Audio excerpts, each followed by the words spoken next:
My name's Lee from Black Fox Chimney Sweeping, and this is a video tutorial on the best way to light a wood burning stove. Now, I'm sure you've lit a fire before.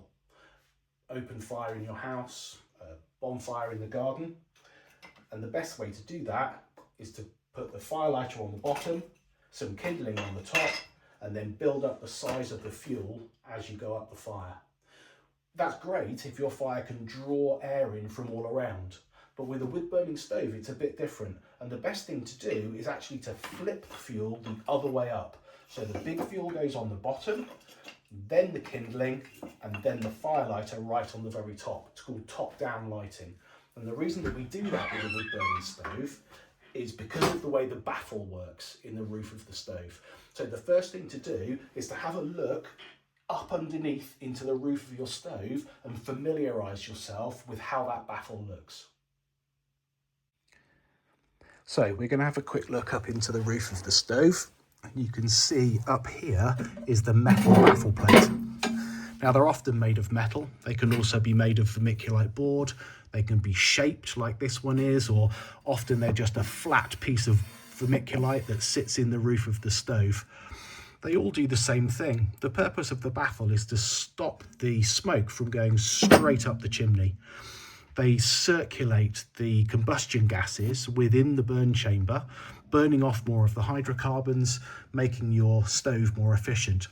What's important from a lighting point of view is to note that along this front edge of the baffle, there's a gap where the combustion gases can go up behind the baffle plate and into the flue system.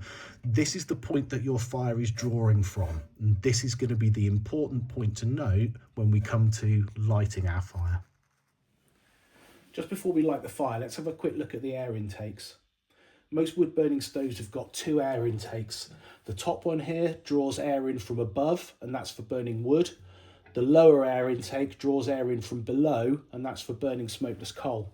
The controls for these air intakes might be up at the sides of the wood burner here, or they might be underneath.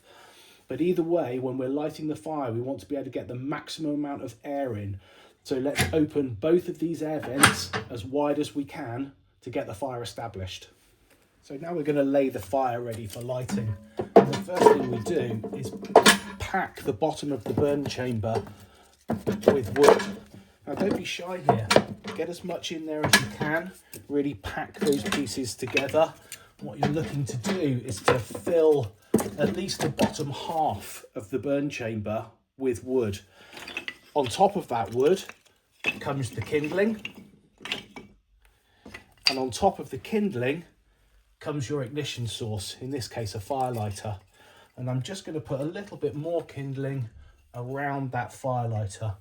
What's important is that the initial ignition source of the fire is really close to the front of the baffle plate where the exhaust gases from the fire are being drawn into the flue. That's going to make the fire draw really strongly right from the word go. I'm going to do one final thing before I put a match to that fire lighter, and that's preheat the chimney. Now this is really important in the middle of winter when there's a lot of cold air inside the flue system. That super chilled air can sit inside the chimney and form a plug. And when you first light the stove, you can end up getting smoke coming back into the room. So we need to get some heat into that baffle plate, get the air moving in the right direction right from the off. So what I'm going to do is I'm just going to scrunch up a piece of newspaper. I'm going to light it.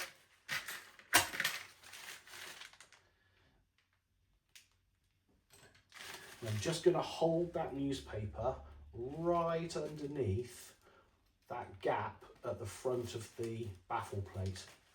We're going to get some heat into the baffle, and we're going to start the air moving in the right direction. You can start to see the flame being sucked now. The smoke from the newspaper is being sucked up the chimney. Now you can hear it.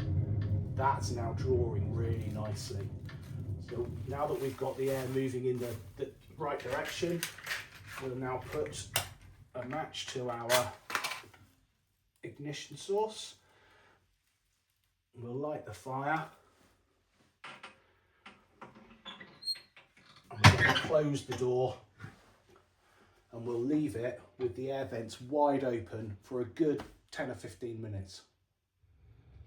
Here we are a couple of minutes in. The kindling's burning really nicely.